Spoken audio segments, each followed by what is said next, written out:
سلام تنهبلنا فتواتن كبراتن بيتساب تقراي برودكاست سيرفيس نعلت عربي عسران شدشتان سنة خلتشن عسرت شو منتنام تمرت تستواردو حتى أرتي وانا ويما بالتات هزنا لكم قريبنا لنا حبراوت أنتكم سنة كم بمعدام بزرزراتم تسقاقرنا وتادراوي مدبر إثيوبيا زخونا بينشانغول زركب بيله جبلا متقعت درون تفتموام نختم عدقرات حدش كنتبا كمستشمل تسميوام بخالي حبريتا بوليتكينيا جوار محمد نتقراي زملكتو خبت ميسترات قال علم ان جنرال صادقان ناي تجيتاتو ردان زي فلطو زبلو كبير حبريتا ونوصيلو كنكفلكم ينام ጉዳይ ገዳ ሚስጥራዊ ዶክተር ደብረጽዮን ገብረ ሚካኤል ዝምልከት ሓበሬታ ወንወፅሎም ኣብ ልዕሊ ግፋዝ ተቃሙ ጳጳስ ኦርቶዶክሳዊት ቤተክርስትያን ትግራይ አቡነ ናትናኤል መፈራርሕ መልእክቲ ተላይኾም بخالي حوريتا قفا لومون غرغيرو زغصل خوينو امالن كالوت كوابيتات زغبرو قفاتات زغنعو كبت تعامتات نا محبرسب عالم كبصحو جاميروم ازي اديتات كيترفا بستفلالي منገድ تعامو زسمع لغدد وتادرو قفا جمناسي بستفلالي قانقا تقامو كم زغصليم غليصم زلوم يرويتا ديمون ديرو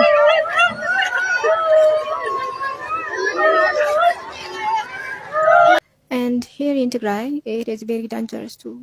get out. I live in Tigray, I live in Mekelle, and they are drafting people to go to war, and it's very scary.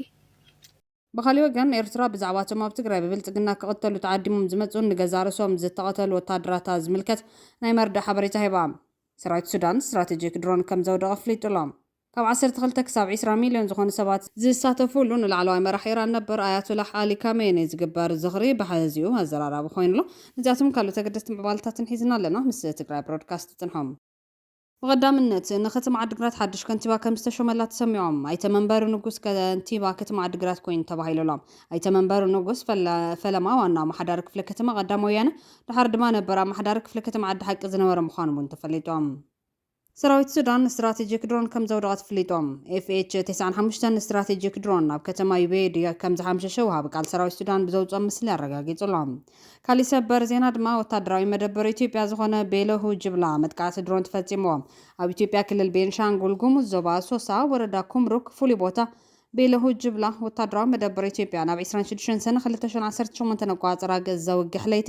መጥቃዕቲ ድሮን ተፈጺሞ ተባሂሎም ሓይል ቁልጥፍ ደገፍ ወሃቢ RSF ወታደራዊ መደበር ኢትዮጵያ ቤለሁ ጅብላ ቀጥታዊ ወታደራዊ ደገፍ ዝረኽብሉ ቦታ ይነሪው ለምንጭታት ናይ ዝሓበሪታ መደበር ወታደራዊ ኢትዮጵያ ቤለሁ ጅብላ ንሓይል ቁልጥፍ ደገፍ ወሃቢ ከም ማእከል ታዕሊም ሎጂስቲክስን ሕክምናን ኮይኑ ይግልገለሉ ነይሩ ወታደራዊ መደበር ኢትዮጵያ ቤለሁ ጅብላ በመጥቃዕቲ ድሮን ከቢሰባውን ንዋታውን ኪሳራታት ተጋጥሞ ዝተባሃለ ኮይኑ በወገን ኢትዮጵያ ግን ብዛዕባ ዝነገር ዝተባሃለ ነገር የለን بخالي حبريتا كاب 12 كساب 20 مليون زغون سبات ዝሳተፉሉ ንላዕለዋይ መራሒ ኢራን ነበር ኣያቶላህ አሊ ካሜኒ ዝግበር ዝኽሪ بحزيو هزرارب خوينهم كاب تيران كساب عراق نشد شمعلتات زغطل سنسرعت قبري علي كاميني بحزيو هزرارب خوينلو كاب تيران كساب عراق نشد شمعلتات زغطل سنسرعت قبري علي كاميني انتاي كمسليو زبل حتى بملعل زرزراتو الزرق حبيبي سيم العلوي مراح ايران نبر آياتولlah علي كاميني زقبر تذكار دحرم قتالو لعل 4 توارح قدام 4 حمله 2026 ኣብ ቴራን ክጅምር ምዃኑ ፍሊጦሎም ሰበስልጣን ኢራን ነዚ ፍጻመ ናይ ክፍለ ዘበን ቀብሪ ክብሉ ይጽውዑ ኣለዉ ካብ 12 ክሳብ 20 ሚልዮን ዝኾኑ ሰባት ክሳተፉ ከም ዝኽእሉ ዝገለጹ ሰበስልጣን ኢራን እቲ ተገይሩ ዘሎ ምድላት ኣብ ሃገረታ ንዝኾነ መንግስታዊ ስርዓት ተራእዩ ዘይፈልጥ ዓብይ ምዃኑ ገሊጾም ኣለዉ እዚ ምድላው ድማ ነዞም ዝስዕቡ የጠቓልል ንኣሽሓት ነጋድያን ዘገልግሉ ናይ ኣገልግሎት ማዕስከራት ማወኪብ ንልዕሊ 1 ሚልዮን በጻሕቲ ዝኸውን ምዕራፍ ቦታ ምቁፅፃር ዋሕዚ ህዝቢ ንምምራሕ ተባሂሉ ዝተነደፈ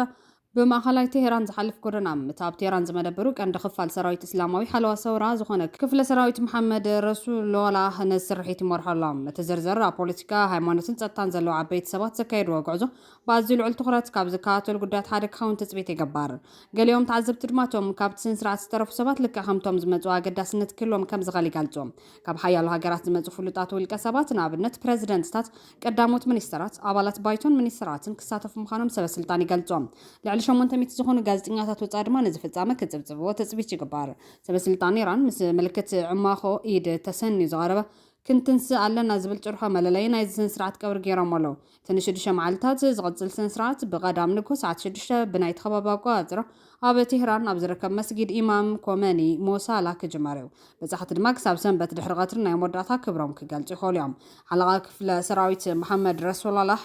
ሓሰን ዛደ ከም ዝገለጾም ሳንዱቕ ሬሳ ካሜኒ ኣብ ክብ ዝበለ መድረኽ ክቕመጥ እዮም እቲ ንዋሕዚ ህዝቢ ንምምራሕ ዝተገበረ ምድላው ድማ በጻሕቲ ኣብ ውሽጢ 15 ደቂቓ ክሳብ 20 ደቂቓ ኣትዮም ክወፁ ዘኸልዮም ብሰሉስ እቲ ስነ ስርዓት ናብታ ብሸነኽ ደቡብ ቴህራን እትርከብ ከተማ ቆም ክቐጽል እዮም ኣብኡ ድማ ሓደ ላዕለዋይ ናይ ሺዓ ሃይማኖታዊ መራሒ ኣብ ጃምካራን ሓደ ካብቶም ፍሉጣት ሃይማኖታዊ ቦታታት ኢራን ናይ ቀብሪ ጸሎት ክመርሕ እዮም ረቡዕ ሬሳ ካሜኒ ናብ ናጃፍ ኢራቅ ክጓዓዝ እዮም ኣብ መካነ መቃብር ናይ ተፈላማይ ናይ ሺዓ እስላም ኢማም ዝኾነ ኢማም ዓሊ ናይ ዑደት ስነ ስርዓት ምስ ተኻየደ ትጽምብል ቅድሚ ሬሳ ናብ ኢራን ምምላሱ ኣብ ከረበላ ክቐጽል እዮም ሰበስልጣን ኢራን ነቲ ኣብ ኢራቅ ዝግበር ፍጻመታት ብጠለብ ገለ ኢራቃውያን ጉጅለታት ዝተዳለወ ምዃኑ ይገልጾም ገሊኦም ተንተንቲ ግን ስጉምቲ እዚ ካሜኒ ኣብ መላእ ዓለም ሺዓ ሙስሊም ዘለዎ ጽልዋ ኢራን ኣብቲ ዞባ ዘለዎ ሃይማኖታዊ ፖለቲካዊ ምትእስሳርን ዘጉልህ ከም ዝኾነ ገይሮም ይጥምትዋ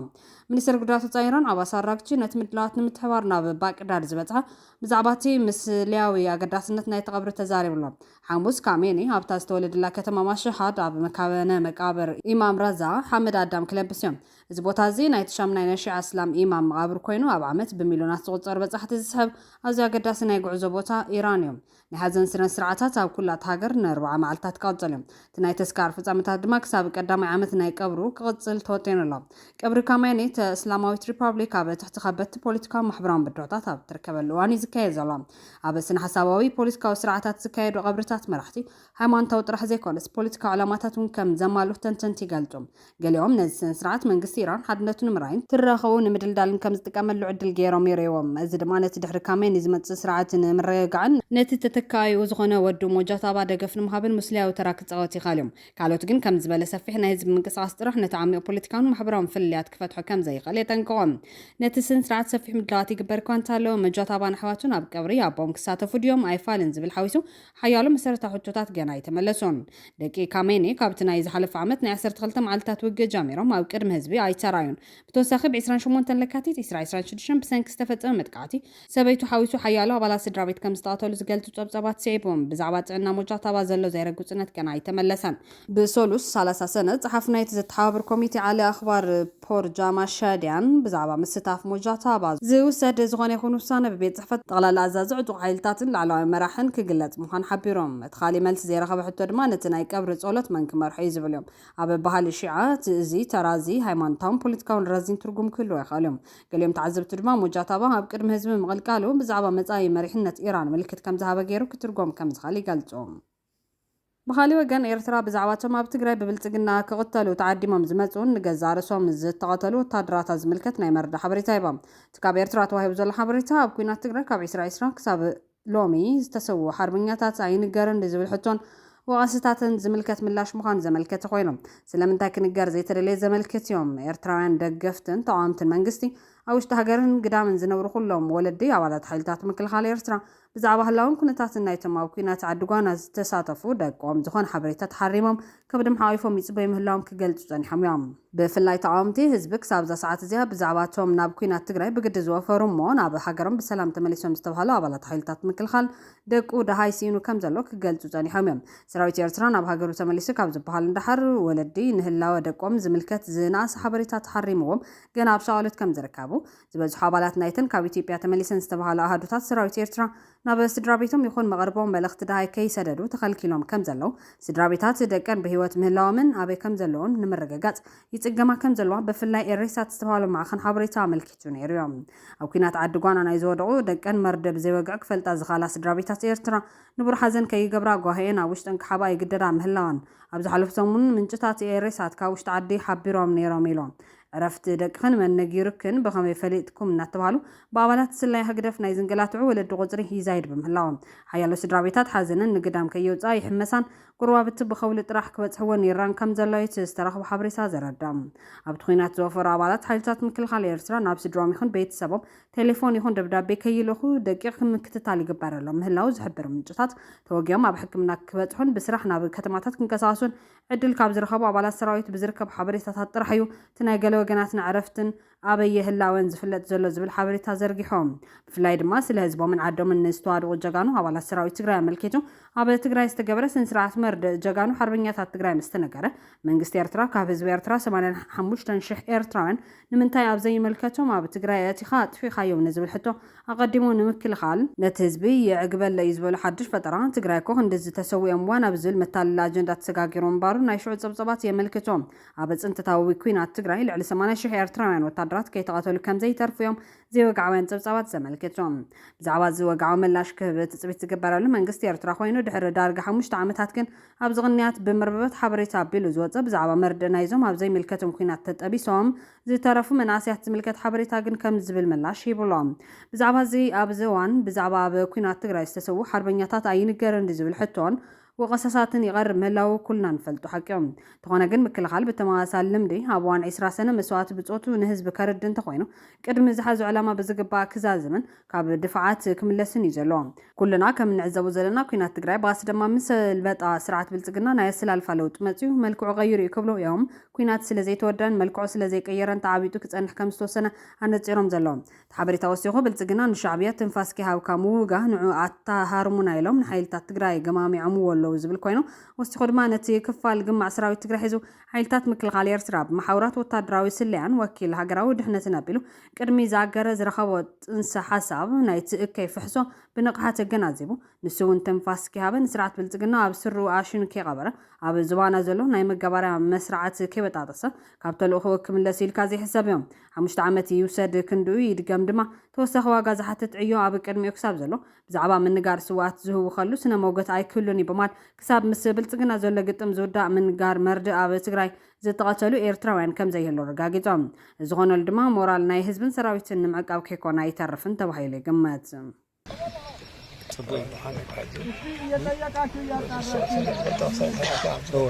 ባይሆን መቀሌ ብንደርስ ሰጥ ነበር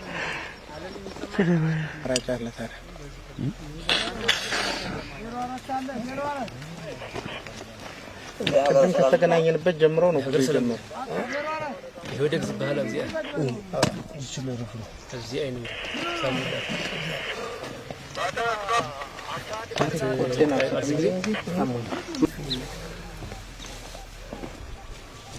አሎ ራይ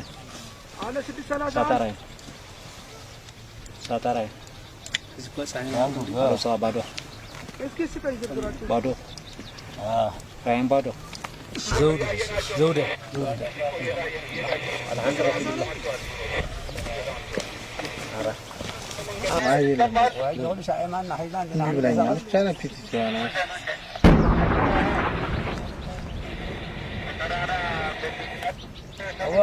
ألف يدوري كن كترارو فتنة اللي ኣብ መቐለን ካልኦት ከባቢታትን ዝግበሩ ግፋታት ዘቕንዑ ከበድቲ ተቃውሞታት ናብ ማሕበረሰብ ዓለም ክበፅሑ ጀሚሮም እዛ ኣዴታት ከይተረፋ ብዝተፈላለየ መንገዲ ተቃውሞ ዘስማዕሉ ግዱድ ወታደራዊ ግፋ እቶም መናእሰይ ብዝተፈላለየ ቋንቋ ተቃውሞኦም ከም ዝቕፅሉ እዮም ገሊፆም ዘለዎም ነቲ ሓያል ሰራዊት ትግራይ ንፖለቲካዊ ስልጣን ክበሃል ከፋፊልዎ ብዝብል ዝኽሰስ መሪሕነት ኣዴታት የንብዕ ኣሎ ዝብል ክስ ቀሪብዎሎም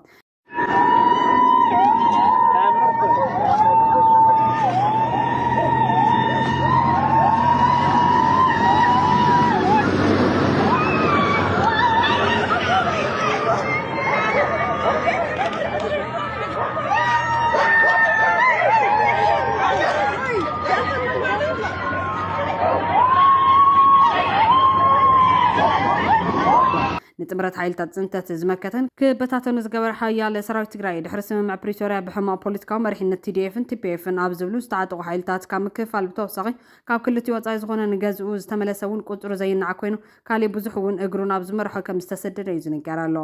እቲ ኣብ TDF ዝተረፈ ሓይሊ እውን ምስ ህዝቡ ዘጋጭዎ እዩ ዝተባሃለ ግፋ ምውፋሩ ብዙሕ ተቃውሞ ዝስዕበሉ ዘሎ ኮይኖም ዘይከምቲ ናይ ህግደፍ ዝተረፈ ዓቕምታት ምእካብ ነቲ ዘሎ ምብታን ዝዓይነቱ ኣካይዳ በቲ ፖለቲካዊ መሪሕነት ተመራፂ ምዃኑ ስዒቡ ተቃውሞ ዘስምዑ ዘሎ ወገናት ድማ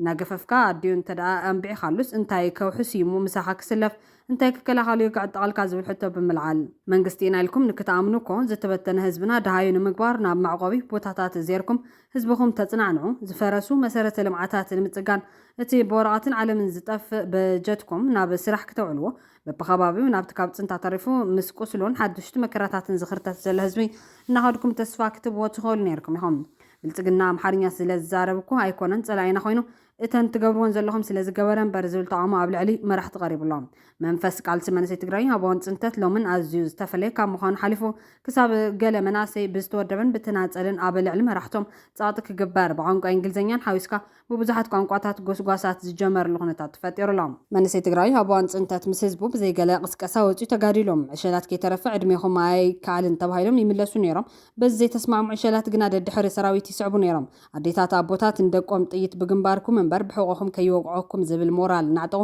ብዕልልታ ይጋደሉ ነይሮም ሎም በኣንጻሩ መንእሰይ ንክጋደል ይልመን ይግደድ ኢሉ እውን ይግፈፈሎም ዝኻለ መንእሰይ ካብ ዓዱ ይስደድ ይሃድመሎ ደቀን ዝተገፈፍዎን ኣዴታትን ይነብዓ ኣለዋ ኣብ መንጎ እዋን ጽንተትን ሎምን ኣብዚ ጉዳይ ዘሎ ርድኢት ህዝብና ብፍላይት መንእሰይ ንምንታይ ተፈላለዩ ኢልካ ህዲልካም ሕሳብ የድልን ሓይሊ መፍትሒ ይኸውንን ዝብል ምሕጽንታ ዝቐርብ ዘሎ ኮይኑ ብኻሊእ ገጽ ድማ ኣብ መቐለን ካልኦት ከባቢታት ዝግበር ዘሎ ግፋ ብቐጥታ ተቃውሞን ጻውዒት ጸቕጥን ክቐርበሉ ምጅማሩ እቲ ጉዳይ ማዕረኽ እንዴት ኣፋፍ ምዃኑ ዘመልክት ኮይኑሎም ምርኣያ ናይዚ ድማ ኣብ ርእሰ ከተማ ትግራይ መቐለ ትነብር ሓንቲ መንእሰይ ጓል ኣንስተይቲ ብማሕበራዊ ሚድያ ኣብ ዘርግሐቱ ሓድሽ ናይ ቪድዮ መልእኽቲ ኣብቲ ክልል ኣዝዮ ሰንብድ ናይ ኣስገዳድ ወታደራዊ ምልመላ ይካየድ ከም ዘሎ ቃልዓ እታ መንእሰይ ኣብቲ ቪድዮ ከም ዘብርህቶም ህፃናት ሓዊስካ ብዙሓት መናሰይ ካብ ኣብያተ ክርስቲያን ጎድናታትን ሆቴላትን እናተገፈፉ ናብ ማዕስከራት ታዕሊም ውጊ ይውሰዱሎም ትኹነታት ኣዝዩ ናብ ዘፍርሕ ብርኪ ከም ዝበፅሐ የመልክት እዚ ቪድዮ ትምልመላ ብኣልማማ ንኹሉ ምዃኑ ተረዳም ካብ ገጠር ከባቢታት ንትምህርቲ ሃይማኖት ዝመፁ ናይ ኦርቶዶክስ ተዋህዶ ቤተ ክርስቲያን ተማሃሮን ዕድሜኦም ትሕቲ 18 ዓመት ዝኾኑ ህፃናትን ከይተረፉ ግዳይ እዚ ናይ ግዲ ምልመላ ኮይኖም ኣለዎም እቶም ነቲ ምልመላ ዘካየድ ዘሎ ኣካላት ድማ ካብ ቤት ናብ ቤት እናዘሩ ንውግእ ዝበፅሐ ውሉድ ኣለኩም ዶ ብማል ንስድራ ቤታትን ከይተረፈ የገድዱ ከም ዘሎ ወሲኻ ገለጻ ብተወሳኺ ናይቲ ኩናት ስጋት ቀሊል ከም ዘይኮነ ትገልጽ ኮይና ኣብቲ ክልል ዘሎ ቁጠባዊ ቅልውላውን ሕፅረት ምግብን ነቲ ህዝቢ ብጽኑዕ የሳቅዮ ከም ዘሎ ትጸብጻበ መልከት ናይ ጥረ ገንዘብ ሕፅረት ብምላው ናይ ዕለት መነባብሮ ብሞባይል ባንኪንግ ጥራሕ ይፍጸም ከም ዘሎ ዝጣዓሰት ታመነሰይ ኣብ ዝኾነ ሰዓት ኢንተርኔት እንተተቋሪጹ ብጥሜት ኢና ንመውት ናይ ጽባሕ ምግብና ካበይ ከም ዝመጽእ ኣይንፈልጥን ክትብል ናይ ኩነታት ኣስጋነት ገይጻቶ ታመነሰይ ነቲ ሕዚ ዝካየድ ዘሎ ምንቅስቓስ ብጽኑዕ ብምዃንና ነቲ ወገን ማንም ዘይጠቅምን تعوات زيبلون مخانة ردام قبل الفيدرال منقستن حزين تقرأي محاضرة أبزلوا أكلاتن برتوعن غفيتها زي سنزرت كتكون كلام دكل سبب سلطانات ساب أمريكان أوروبان بسلامنا نبرو نولد دخاقن نمانم أبزي تقف موقعك موتي قبارة ليلا نوقعك نكيد عيندلن ما نمسب نوقعك خيد عيدلن كموت انتهالي نون أبزي قتولن بمال مريت أسمعام أبتزحلف بوزحات حيالة سبات كوانتموتو زمت ألو تقن كم زي رأيت الزخاخرة أموداتا زي فيديو زدالوت اللي مخنات نتابت كل الزلون يحق قزتان سقاي حزب النزب عالمنا فلات مخان قليتام نيتقراي مناسيات بقزع فقادم نوقعاتو كم زيلون بقدنا تقفف مخانا من عالم كفلت اللون بمحزن تعمل اختازا زمام تقوال نستيتيك قال بقال كم استبل بجاهم نيت كاميرات ريتي تقدسلو زحشو كاميرا كعدق زخل عغمي ولين تخونا قنت مالخت بعلو يوتل علو خلو قداس بلمنة لنين Don't mind the camera quality. I don't have much money to buy another one, so the important thing is the message, I think. And here in Tigray, it is very dangerous to get out. أبزاب تقرأي بفلايد ما أنا بزنبر المقالة نبدأ جموت عزو حدا كني خوين لهم سبسلطان نسبات نوجي قدر له إذا ما عزيز فرحهم كاب أرثوذكس أبيات كريستيانون كي ترفع سبات يوصل له زياتهم كابازين أنا شو تقدراتن عادة نتمرت أيمان تحزمة سبات جام سبات بغضتها كاب ترجعتها تجوي له ثم تدرات زمل ملو أكلات عد مكاي فتوشن نتصور تحت 10 شمون تعمل زغون زاناتهم زي قدر زلهم حالة زبالة باللمن أب سماي تقرأي كل جزء دروناتين كساسة سلزله بزحات نبت معسكر تعليم ناخدون كله ونكموتي خليهم قدام مستر عبي أحمد كعب زغون ساعات كدبدبنا يخليو إذا بحق إذا سنبد قهديوم نمن كبهالي خدم ناز فسزلو بحق إن يترجم حزم من ما يقد سنني أبز غربا جزء قطر زي بلهم سوات زهل كله زحزن وجه حلفنا إن أنتخنا جن من مستعيرة نجاريلا قدام مستر جينا بسلطان الله توم نبتخنا تزمرحنا الزنبر سباتون حزن تجري محضر له نحنا نموت رحنا زلنا زمع زي كودام جماعتنا كلتشون 10 سلسن كلتشون 10 4 وقات تحت عد مزنور هزانات حز عد ميوسي خلهم نساتهم دما كواغو يقدر لهم تم سبب سلطان زوم هزانات زياتهم عابهم من علامهم كواغو وم طرح استتصبيوهم كوين يسمع كام بتحدى ገጽ ድማ ደቆም ኣብ ወፃ ሃገራት ከም ኣሜሪካን ኣውሮፓን ብሰላምን ብድሕነትን ይነብሩሎም ንሕና ግን ኣብዚ ንድኽነትን ጥሜትን ተሪፍና ኣለና ናይ ጽባሕ ምግብና ካበይ ከም ዝመጽእ ኳ ይንፈልጥን ጥረ ገንዘብ የብልናን ንምንባር ድማ ሙሉ በሙሉ ኣብ ሞባይል ባንኪንግ ኢና ንምርኮስ ኢንተርኔት እንተተዓጽዩ ዛንታና ኣብቂዕ ማለት እዩ ብሓቂ ብጥሜት ኢና ክንመውት ህዝብና ደጊሙን ኣብ ዘስካሕክሕ ኩነታት ክምለስ ምርኣይ ልቢ ዝሰብር እዩ سلام زرخبو كوا زي مسلم كوينو ملو زعدة زبعلو يدقاق ملو كنو واقل زي نخيل وقع كتو آيو دانيوم جنز وقع زبحق كن ماني زتاكم زلو ما نبسب أي قد سلنا نتقدر مستر إثيوبيا خون نتوام نتقرأ يوم حدر زلو مرحتين كلهم كن موت راح يوم زدولينا نابلت توصل. Right now, I don't want to go and die for this useless war. Who am I benefiting by dying? Who? I will die. My brothers and sisters will die. And who will this place belong to? I am dying. For whom? My family will cry, will be sad, will die out of grief. Who am I benefiting by dying in this war? I don't care who is right, who is wrong. I really don't care. I just don't want to die. I don't want anyone to die in this war. I will never go to war for anyone. Not for those people. Not. Just kill me. Just kill me in this place. I don't want to go to war for you.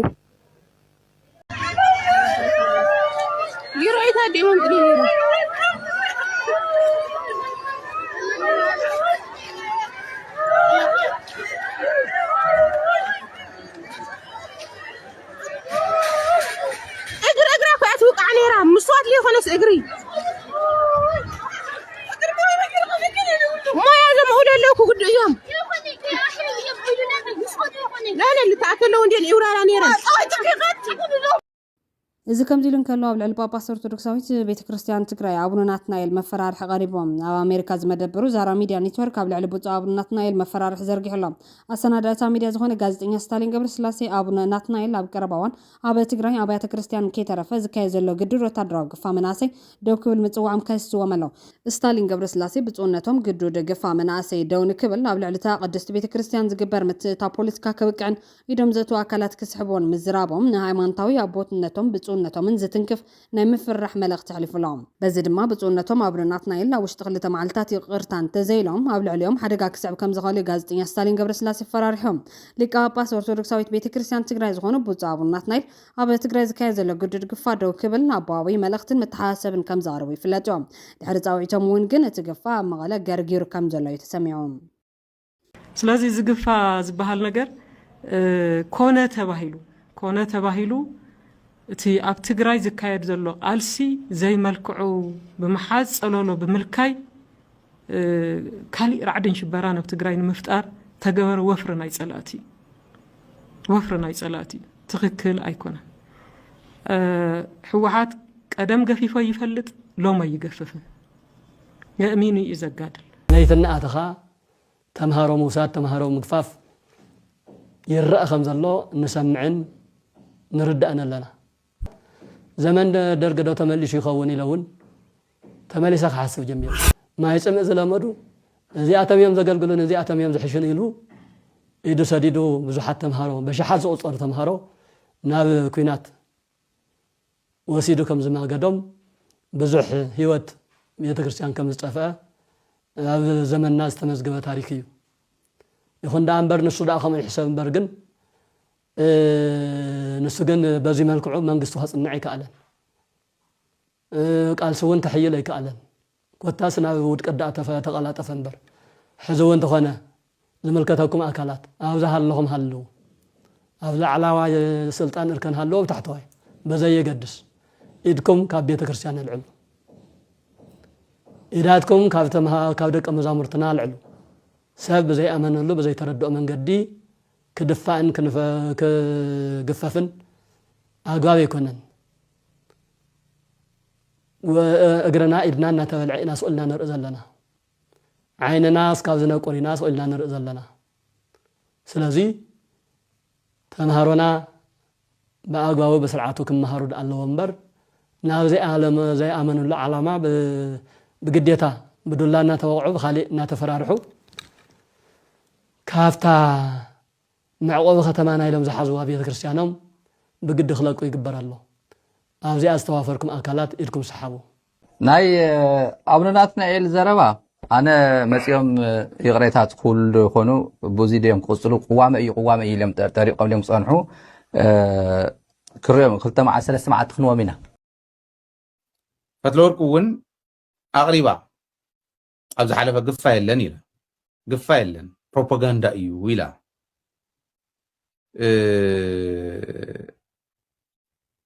أنا 3 نجارات ناوركت كي وصلنا بذا قفات ملكت فرح لن سقعت لن صراحة ده قفان ناولو رعد زفترو مينستريم كونه أونلاين ميدياتات قفالو ناولو رعد يفترو مو ندي سابا مسحادهم خمت مال زرقاخو ندي سابا إني تقفا أو تقرأ يقني اللي مالتي يكون اللوي يقول كله خمتو مالت منقستاو زغانا أوردر تواهي ومتى يكونس من يوم تمز قورو وخنا قرأكم إيه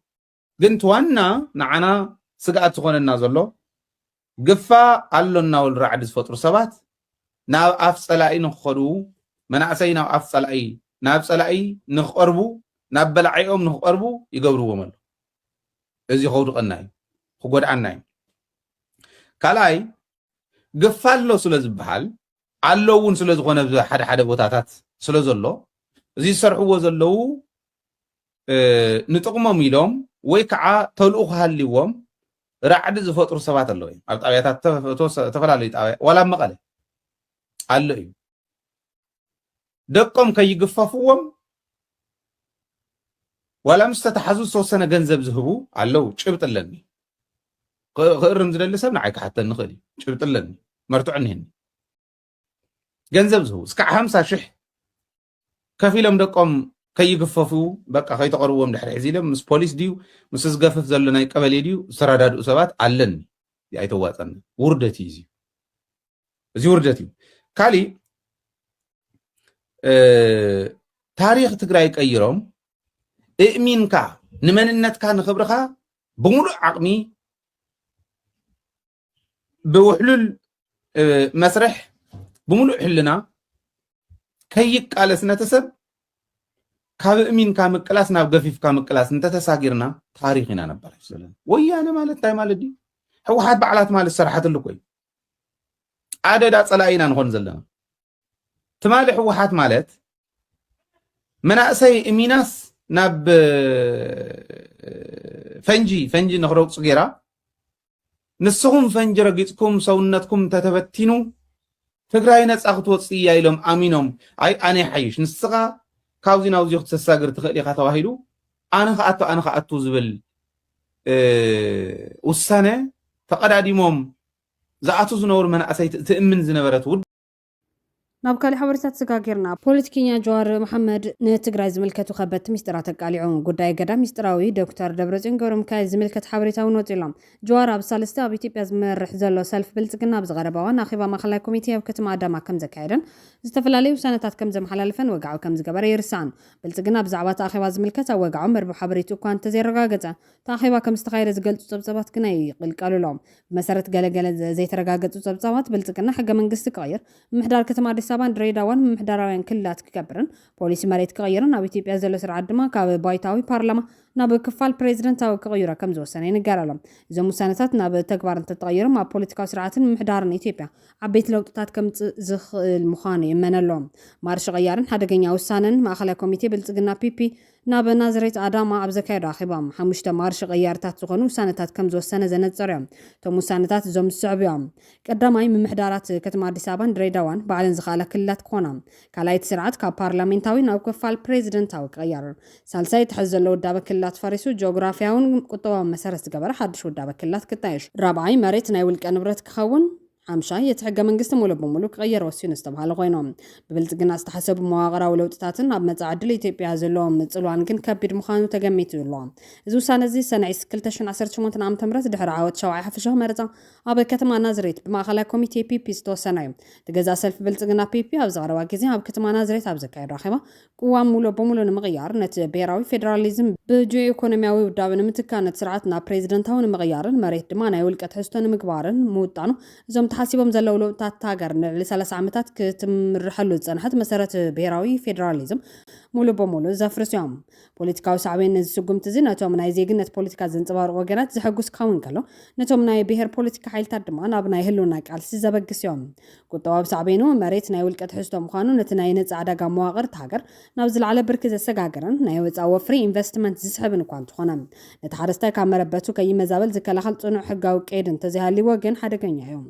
ናይ ግጭት ስጋቱ ብዝምልከት እዞም ውሳነታት እዚኦም ኣብ ሓፂር እዋን ነቲ ሃገር ናብ ዝገደደ ውሽጣዊ ውግእ ብፍላይ ኣብ ክልላት ኦሮምያን ትግራይን ናይ ምእታው ዕድሎም ልዑል እዮም እዞም ናይ ሰልፊ ብልጽግና ውሳነታት ንኢትዮጵያ ወይ ናብ ዝለዓለ ሓድነትን ቁጠባን ዕቤት ዘሰጋግሩ ወይ ድማ ናብ መወዳእታ ዘይብሉ ውሽጣዊ ውግእን ምብትታንን ዝመርሑ ማርሽ ቀያርን ሓደገኛታትን ውሳነታት እዮም መንግስቲ ነዞም ለውጥታት እዚኦም ብውሳነት ፓርቲ ወይ ብሓይሊ ጥራሕ ክትግብሮም ዝፍትን እንተኾይኑ ናብ መወዳእታ ዘይብሉ ኩናት ሕድሕድን ምብትታንን ዝመርሑ ክኾኑ እዮም ብኣንጻሩ ግን ኣብ መድረኽ ዘተ ብምቕራብ ምስ ኩሎም ተቃወምቲ ሓይልታትን ክፍልታት ሕብረተሰብን ሰፊሕ ዘተን ብሔራዊ ምርድዳእን ዝፍጠር እንተኾይኑ ህልውናት ሃገር ንምቕጻል ክሕግዝ ይኽእል ይኸውን እንተዘይኮይኑ ግን ነቶም ለውጥታት ብሓይሊ ንምጽዓን ምፍታን ንህልውናት ሃገር ኣብ ሓደጋ ዘውድቕ ሓደገኛ ውሳነ ክኸውን እዮም እዞም ዝቐረቡ 5 ነጥብታት እቲ ገዛ ሰልፊ ብልጽግና ኣብ ናይ ማእኸላይ ኮሚቴ ኣኺቡ ንብሔራዊ መድረኽ ዘተሒዝዎ ዝቐርብ ናይ ቅዋም መግለፂ ሰነድ ምዃኑ ኣብ ማሕበራዊ ሚድያታት ብሰፊሑ እናተዘርግሐ ዝርከብ ሓበሬታ እዩ እዞም መሰረታውያን ናይ ፖለቲካን ቁጠባን መዋቕራዊ ለውጥታት ናብ ግብሪ እንተመፅኦም ኣብ ኢትዮጵያ ልዑል ዝኾነ ፖለቲካዊ ምትፍናን ድጋፍን ተቃውሞን ከስዕቡ ምዃኖም ዘይተርፍ እዮም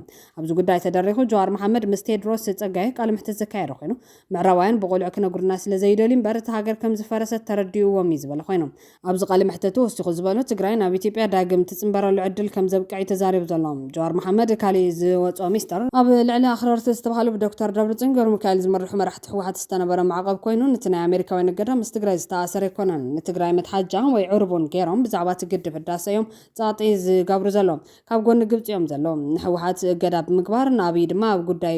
ትግድብ ኢድክልዎ ይደልዮም ንኣብይ ድማ ብመገኖም ንትግራይ ጻጥ ገበሩልና ዝብል ሕቶ ስለ ዘቕርቡ እዮም ምስ ትግራይ ይኹን ምስቲ ሰላም ምንም ዓይነት ርክብ የብሉን ክብል ቃሊዕሎም ጀዋር መሓመድ ወሲኹ ነቶም ኣብ ኣዲስ ኣበባ ዘለው ተጋሩውን መልእኽቲ ዘመሓላለፈ ኮይኑ እንጻድቃንን እንጌታቸውን ደው ኢሎም ክሓስቡ ኣሎም ንኢትዮጵያ ድሕሪ ኣብይ ንትግራይ ድማ ድሕሪ ሕወሓት ክሓስቡ ኣሎም ደብረጽዮን ዘላለም ኣይነብርን ሎም እንሰርሖ ነገር ድሕሪ ደብረጽዮን እንታይ ዓይነት ትርጉም ክህልዎ ኢሎም ክሓስበሎም ክብል መዒዶሎም ጀዋር መሓመድ ብዛዕባ ትግራይን ኤርትራን ከምኡውን ሕወሓትን ብልጽግናን ከኣትውዎ ዝኽእሉ ኩናትን ዝምልከት ወሳኒ ሚስጥራዊ ጉዳያት እውን ኣልዒሉሎም ጽማቱ ሕዝቶ ብፍላይ ንትግራይ ዝምልከት ስዒቡ ክቐርብ እዩ ክትከታተሉ ብኽብሪ ዓዲምና አብይንና ደብረጽዮንን መጫን ራሱ ይሄን ጦርነት ሊያስቀር አይችልም ይሄ ጦርነት አሁን ውክልና ጦርነት ሆነ አንደኛ ሪጂናል ጦርነት ነው ሱዳን አለች የሁለቱ የሱዳን ኃይሎች አብሮና የዚህ ጦርነት አካል ሆነዋል ኤርትራ አለች ከዛ ደግሞ ሰፋ አስተረገው የአረብ ሀገራት አሉ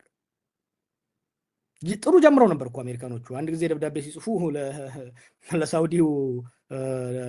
አገዛዝና ለኢሚሬቱ አገዛዝ ነው ደብዳቤ ተጻፈው ጫና ማድረግ ከተፈለገ አሜሪካኖቹ ዋናዎቹ ስፖንሰር ላይ ጫና ማድረግ ይቻላል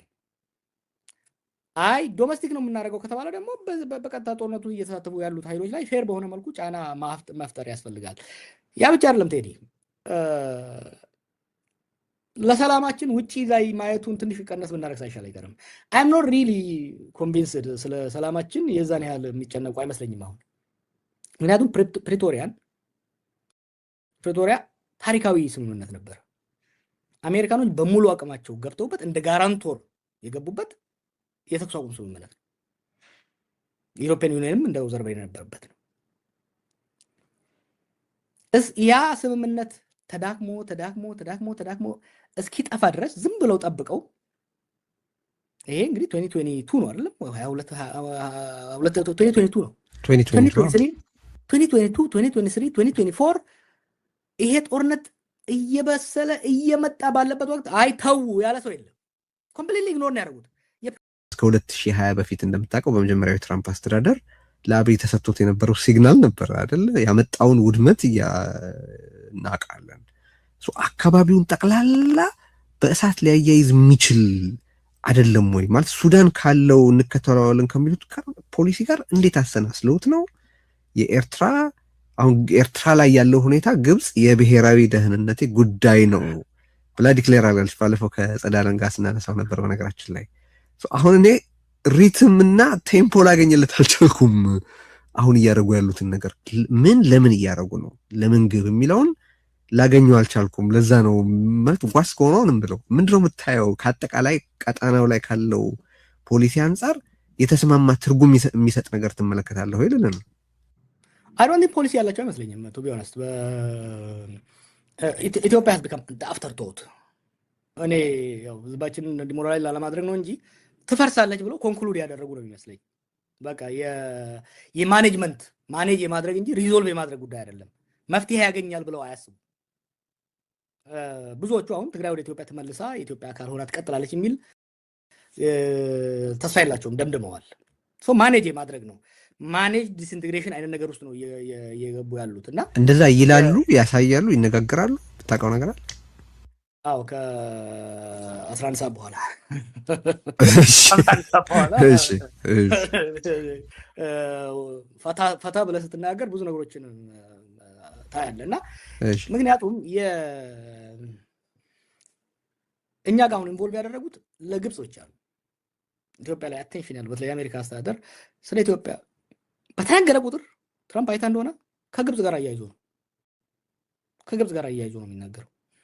ከኤርትራም ጋር መሞዳሞድ የሚያደርጉት ነገር ከግብጽ ጋር የተያያዘ ነው። ከአብይም ጋር የሚሞዳሞዱት ከግብጽ ጋር የተያያዘ ነው እንጂ ለኛና ከኛ ጋር ያላቸውን ኢንትረስት እንደ ትልቅም አያዩትም። ብለንት የሆነ ፖሊሲ አይደለም። አሁን እኮ ደስ የሚለው የአሜሪካ ፖሊሲ እንደ ድሮ ብዙ የተቀባባ ምን አይተሽ ሞነሞን አይደለም፣ ብለንት ነው እና ግልጽ ነው። እንትን ዲዮ ሚነራል አለ ወይ ዲዮ የምንፈልገው ማቴሪያል ነገር አለ ወይ ከሚል ነው የሚሄዱት እና ምንድን ነው ይሄን እያደረገ ያለው? የኔ ፍራቻ ምንድን ነው?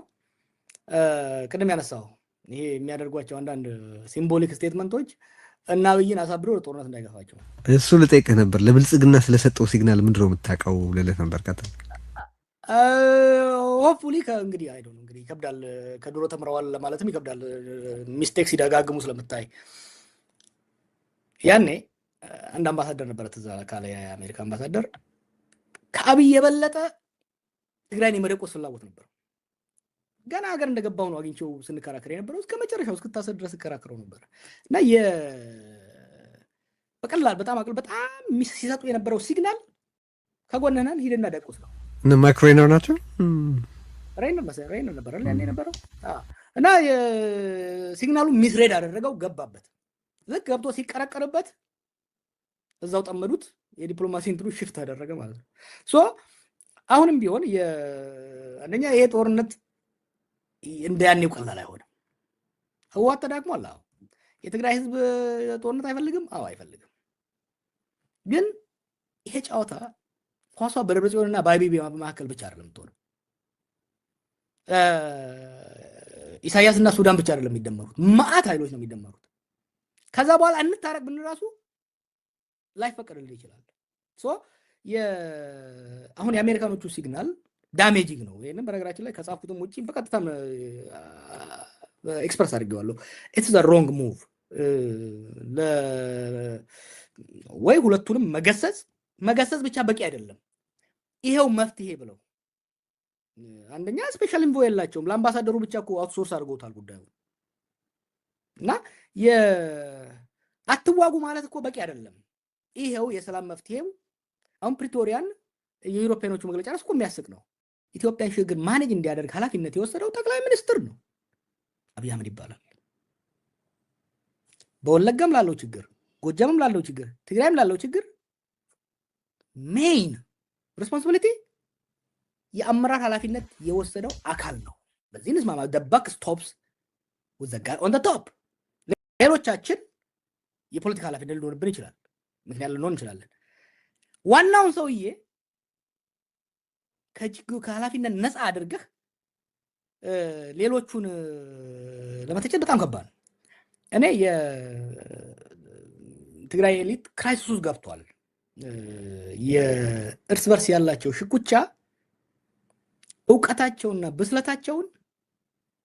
የጋረደው ይመስለኛል እና ይሄ ደግሞ ኮንሲኩዌንስ አለው ለትግራይ፣ ለኢትዮጵያም ኮንሲኩዌንስ አለው። ቆም ብሎ ማየት ያለባቸው እነ ጻድቃንና እነ ጌታቸው ኢትዮጵያን ከአብይ በኋላ ማሰብ መቻል አለባቸው። ትግራይን ከህወሓት በኋላ ህወሓትና ደብረጽዮን ለዘላለም አይኖሩም። ዛሬ የምናደርገውና የምንሰራው ነገር ከነ ደብረጽዮን በኋላ ላለችው ትግራይ ምን አይነት ትርጉም ይኖረዋል? ዛሬ የምናደርገው ነው የምንሰራው ነገር ከአብይ በኋላ ለምትኖረው ኢትዮጵያ ምን አይነት ትርጉም ይኖረዋል የሚለውን I have huge respect እኮ ኢትዮጵያ ውስጥ አሉ ከሚባሉ ወታደራዊ ብቻ ሳይሆን አካዴሚካሊም ኢንተሌክቹዋሊ ደብዝ ካላቸው ሰዎች ውስጥ ጻድቃን አንዱ ነው። ሻርፕ ማይንድ ካላቸው ውስጥ ደግሞ ጌታቸው አንዱ ነው። እና ይሄ በእልህ አድርገው የሚሄዱበት ነገር የኢትዮጵያን ከትግራይ አልፎ የኢትዮጵያን ፖለቲካም እያወሳሰበ ነው። ምን ኤጀንሲ ያላቸው አሁን እነሱ ማለት እሺ ከአብይ ጋር ሆኖ ከአብይ ጋር ተደራድረው ለትግራይ ህዝብ ፈቀቅ የሚያደርግ ነገር ኮንሴሽን አግኝተዋል? have they got a single concession? ምንም ነገር አላገኙም። ምንም አላሳኩም። ኢምፓክት እንትን እኮ አይደለም ይሄ የግል ጠብ እኮ አይደለም። የደብረጽዮንና አብይ ደብረጽዮንና አብይ በሆነ በሳንቲም የተጣሉበት ጉዳይ አይደለም። they are more than that። የምናውቀው ስትራክቸራል የሆኑ የትግራይ ጥያቄ አለ እና ምን ኮንሴሽን አግኝተዋል? እነሱ ብቻ እኮ አይደሉም። አሁን ከኦሮሞ ወገን አብይ ላይ የተለጠፉ ሰዎች አሉ ኢንክሉዲንግ አሁን ጉለሌ ያለው የሆነ በዳውድ የሚመራው ቡድን ከአብይ ጋር ተለጥፏል። ግን ለኮንስቲትዩንሲያቸው ምን ኮንሴሽን ሰጣቸው? ህዝብ ውስጥ ያለው ጥያቄ የሰላም ጥያቄ፣ የኢኮኖሚ ጥያቄ፣ በክልል ደረጃ ያሉ ጥያቄዎችን ምን ኮንሴሽን ሰጣቸው? ኦኬ የነ ደብረጽዮን ግትር ናቸው እንበል፣ እነ መሮ ግትር ናቸው እንበል፣ ራዲካል ናቸው እንበል። እነ ዳውድና እነ ደብረጽዮን እነ እንትና ደግሞ እነ ጻድቃን ደግሞ ሞዴሬት ናቸው እንበል። has Abiy considered a thing to this moderates? እንዲያውም በተቃራኒው ነው አብይ ሪስፖንድ የሚያደርገው ለጠመንጃ ብቻ ነው። እስካሁን በነገራችን ላይ በተመለከተ ነው ሲያዋርዳቸው ነው እንጂ የምታየው ማለት እና አብይ ድሮ የህወሓት ኦፒዲዮ ነበሩ። እነ ጌታቸው ደግሞ አሁን የአብይ ኦፒዲዮ እኮ ነው የሆኑት። እኔ ኦፒዲዮ የሚባል ነገር አሉ ደግሞ ኦፒዲዮ ስል የኦሮሞ ድርጅት ስለሆነ ብቻ ሳይሆን ገባኝ አይመቸኝም። እኔ ህዝቡን ወክሎ ነው ያንን ህዝብ ለዛ ህዝብ የዛን ህዝብ አቋም በጣም ሳይወጥረው ሎሌ ሳይሆን ግን የዛን ህዝብ አቋምና ፍላጎት የሚያንጸባርቅ ሰው ነው የሚያስፈልገው። እንዴ አሁን እኮ